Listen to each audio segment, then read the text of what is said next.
Ya, assalamualaikum warahmatullahi wabarakatuh. Waalaikumsalam warahmatullahi wabarakatuh. Eh, Selamat pagi Pak Dubes. Di sana jam berapa Pak sekarang? Sekarang malam jam setengah 7 malam. Oh, setengah 7 malam. Cukup jauh ya dengan kita ya. Ya. Setengah Ya, 7 pagi. ya. Mudah-mudahan selalu sehat Pak Dubes. Saya lihat tadi berfoto dengan apa itu? Oh, Miss Universe. Ya, Miss Universe ya, Wah, Columbia. Mas Aziz ya. Ya, menarik ya saya kira itu ya. Suatu ketika ingin juga datang ke sana saya. Amin. Iya, Pak. Cantik-cantik ya. Oh Ditunggu, ya. Pak. Insya Allah. Oke, saya kira menarik banyak hal tadi yang dikemukakan oleh Pak Duta Besar kita di Columbia, terutama dalam perspektif politiknya. Tapi saya baru ini lihat tadi ternyata sudah bergeser ininya pilihan rejim kekuasaan sekarang lebih menjadi ke kiri ya, sosialis. Tapi memang negara-negara Amerika Latin itu agak dekat, agak lebih akrab dengan ideologi sosialis ya, ideologi kiri ya sejak dulu ya.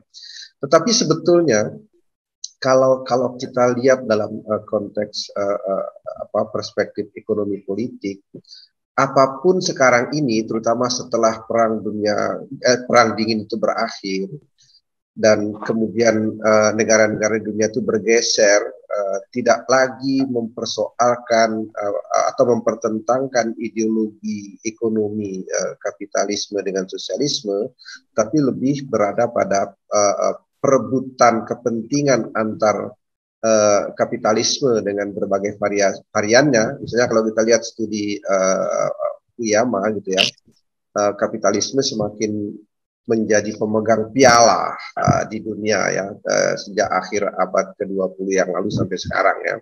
Nah, saya kira betapapun sosialisnya Columbia, kalau kita lihat penjelasan tadi dan saya kira perkembangan ekonomi yang berlangsung di situ sebenarnya tetap saja pada pola-pola yang lebih kapitalistik sebetulnya ya. Atau setidak-tidaknya campuran ya. Campuran tetapi tentu saja dominasinya kapitalisme lebih tinggi. Tetapi mungkin nanti di tingkat-tingkat kebijakan tentu saja warna sosialisme akan tinggi, artinya pemihakan kepada kepentingan rakyat atau orang banyak Columbia tentu mungkin akan lebih tinggi ya. Walaupun sekarang tadi dijelaskan oleh Pak Dubes ada semacam dilema ya, kemana lebih kuat pemihakan itu, ke rakyatnya atau ke pola ke ekonomi dunia yang ada tekanan-tekanan atau tergantung kepada Amerika. Ya, tapi saya kira itu bukan hanya khas Columbia ya. Indonesia juga begitu sebetulnya ya, atau berbagai negara yang lain, terutama negara-negara sedang berkembang, termasuk kemarin negara yang bergabung di dalam G20 yang pendatang baru terutama ya, di luar 7 itu, saya kira ketergantungan kepada negara besar itu cukup tinggi. Karena itu ketika mereka akan melakukan atraksi ekonomi, tentu tetap mempertimbangkan hubungan bilateral mereka atau ketergantungan mereka dengan negara-negara industri maju itu ya. Saya kira Indonesia juga begitu sampai sekarang ya. Nah, tapi mungkin satu hal yang saya kira saya sedikit saja. Kalau kita lihat kinerja perdagangan kita, saya kira memang ada kecenderungan naik ini ya, ada kecenderungan naik dan Pak Dubes mencatat tadi itu ada kenaikan 174% ya kita dengan Columbia. Nah, tetapi mungkin dari sekian banyak hubungan jenis komoditas ekspor impor kita dengan Columbia, tapi saya mencatat masih agak terbatas sebetulnya. Misalnya masih pada soal karet alam, ya, proyektor, kendaraan bermotor, suku cadang dan sebagainya, itu ekspor kita. Sebaliknya impor kita juga cukup lumayan sebenarnya dari Columbia ya, misalnya bahan kimia organik, ya, produk farmasi, plastik, lalu juga kulit, kopi dan beberapa yang lain yang sejenis dengan itu ya, kita masih impor dari Columbia. Nah, yang saya mungkin belum lihat ekspor kita itu misalnya tekstil ya. Saya kira kita cukup kaya dengan produk-produk tekstil dan seperti juga masuk ke Amerika. Nah, ke Kolombia saya kok belum melihat angka yang cukup signifikan ya di ekspor oleh Indonesia karena kita punya cukup potensial ya produk-produk tekstil kita yang bisa diekspor ke Kolombia. Nah, ini mungkin menjadi salah satu tantangan kita untuk memanfaatkan peluang yang mungkin tersedia atau ada pasar yang cukup terbuka di Kolombia untuk itu ya. Begitu juga dengan beberapa komoditas ekspor lainnya. Saya belum terlalu melihat apa yang dilakukan oleh pemerintah kita ke Kolombia.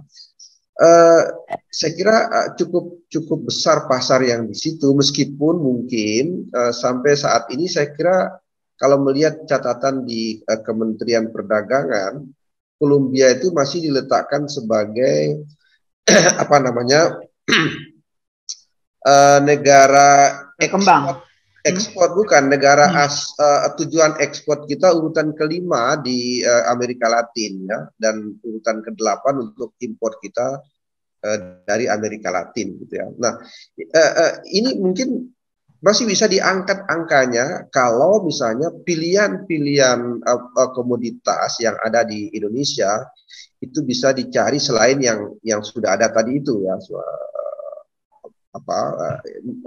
karet alam dan sebagainya tadi itu, mungkin masih bisa ada yang lain-lain ya yang bisa ditawarkan ke Kolombia.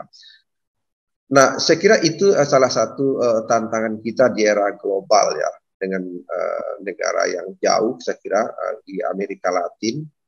Mungkin saya tidak tahu ya apakah di para pedagang kita, para pebisnis kita mungkin apakah belum terlampau mengenal lebih dalam kondisi pasar yang ada di Amerika Latin, sehingga volume ekspor terutama kita itu sebetulnya belum terlalu besar seperti ke negara-negara yang lain ya, ke misalkan negara-negara Asia yang lain, Timur Tengah dan sebagainya gitu ya.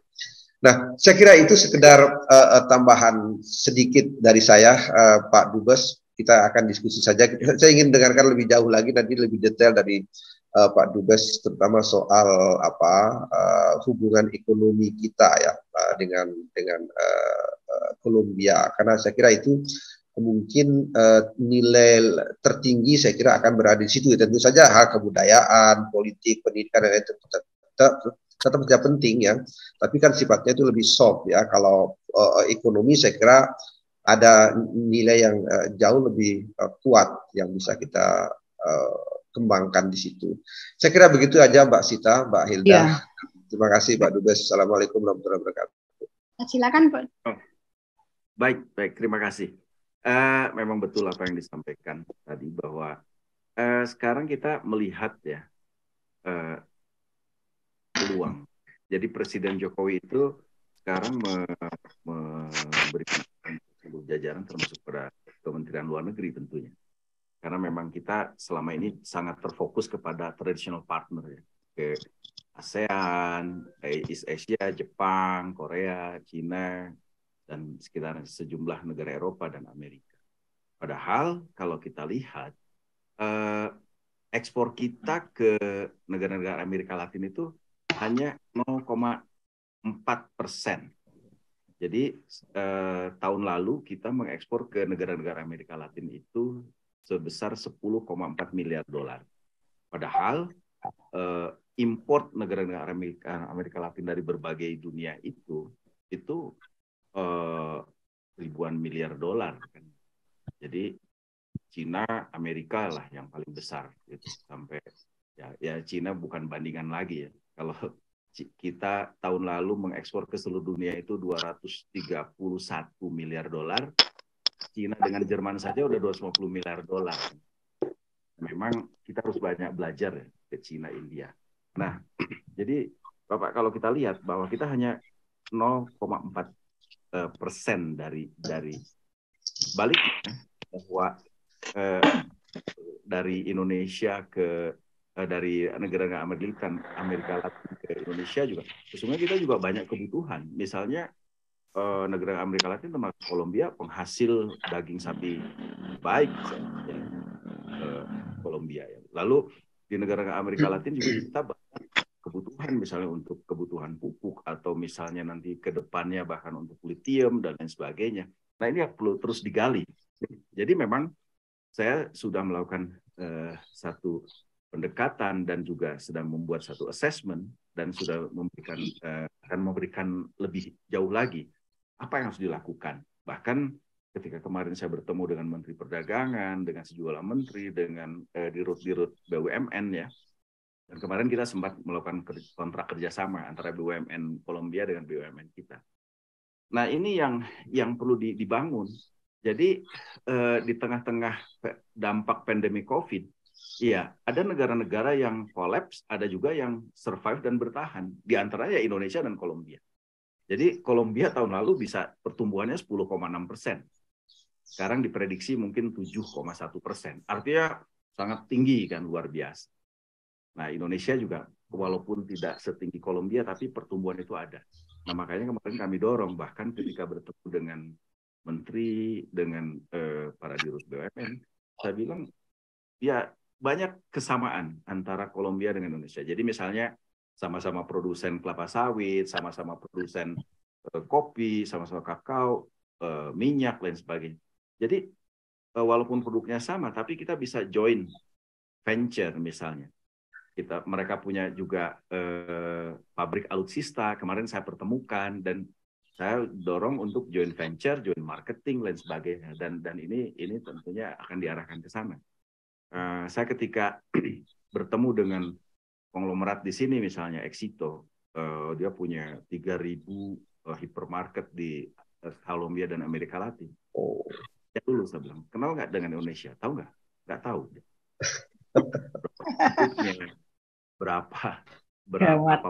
Nah, akhirnya kami membuat memang video. Akhirnya saya membuat video presentation, saya tunjukkan 8 menit gambaran tentang Indonesia. Dia langsung oke, pertemukan saya dengan, dan akhirnya saya pertemukan dengan Indofood, dengan Mayora, dengan sekolah yang besar Wings dan sebagainya, virtual ya. Dan alhamdulillah mereka, oh ya saya butuh ini, tapi memang itu perlu proses ya tentunya.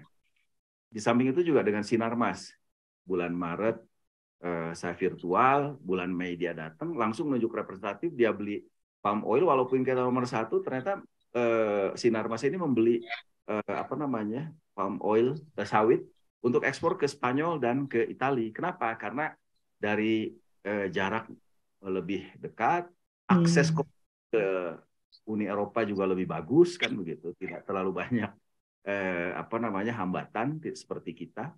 Nah ini yang kita ingin dorong. Bahkan kami juga mendorong BUMN supaya go internasional, invest di sini. Kenapa? Karena memang sudah saatnya kita melihat peluang itu. Kita jangan hanya jualan, tapi kita kuasai pasarnya, tapi juga kuasai dari hulu ke hilirnya, kan begitu. Nah ini sudah mulai sih, ada Modena komunikasi dengan kami, ingin masuk pasar sini dan joint venture, bahkan akuisisi. Nah ini yang mungkin perlu dikembangkan, kemampuan ekonomi kita itu nggak jago kandang, tapi memang sudah mulai banyak sih. Hanya persoalannya memang kepada non-traditional partner, non-traditional market, ini sangat tidak mudah bagi kita. Karena apa? Banyak pengusaha-pengusaha itu sudah berada di comfort zone, zona nyaman. Jadi ya udah yang tradisional aja, ke Singapura ya udah pasti udah rutin, ke Jepang, ke Cina, ke mana. Padahal di sini ketika masuk dia menguasai, ya itulah seperti Cina. Yang menariknya misalnya di Kolombia ini tidak ada negara ASEAN satupun besar di sini. Ya, jadi Vietnam kayak Malaysia. Tapi perdagangan mereka ke Vietnam lebih tinggi daripada dengan Indonesia. Kan ini sesuatu hal yang kita harus introspeksi what happened. Jadi memang ini kan harus punya grand design diplomasi ekonomi, tapi juga harus bisa menyatukan semua kekuatan. Saya kemarin ke Jakarta ketemu LPI, Lembaga Pembiayaan Ekspor, ini misal ketemu beberapa pihak gitu. Nah ini kan harus semua lini bekerja. Kalau kita ini kan hanya salesman, menawarkan, memasarkan, atau memperkenalkan produk-produk, tapi penentunya kan di Indonesia. Ketika ada permintaan, ada perusahaan, tapi nggak punya kemampuan untuk ekspor, karena adanya UMKM. Nah, ini kan perlunya ada institusi. Banyak UMKM, banyak pesanan tapi juga kecil-kecil karena KBRI Bogota juga merangkap Antigua Barbuda, Barbados, Berdasar Saint Kitts and Nevis. Mereka pesan misalnya setengah kontainer dan sebagainya. Nah, harusnya ini BUMN hadir kan. Nah, ini yang kami ingin apabila ingin terus mengembangkan ekonomi. Termasuk juga ketika sekarang banyak negara yang sudah tidak suka dengan Cina. Alasannya karena dia masalah isu human rights-nya, masalah melanggar kesepakatan WTO, monopoli dan sebagainya. Nah, ini harusnya kita masuk. Makanya saya sedang mencoba melakukan market intelligence. Jadi misalnya produk-produk Cina apa saja yang kita punya sehingga kita bisa melakukan pendekatan, Mas. Persoalannya kan apa namanya? Price-nya. Macam sepanjang masuk commercial price ya. Nah, cuma susahnya kan di situ, kita melawan harganya. Tapi kan ini berarti harus ada intervensi gitu. Ada pendekatan lain sebagainya. Belum lagi karena jarak jauh kontainer. Kan kalau tidak ada intervensi dari pemerintah ya panjang itu ya kita selalu kalah bersaing. Jadi itu mungkin yang dapat saya sampaikan tanggapan dari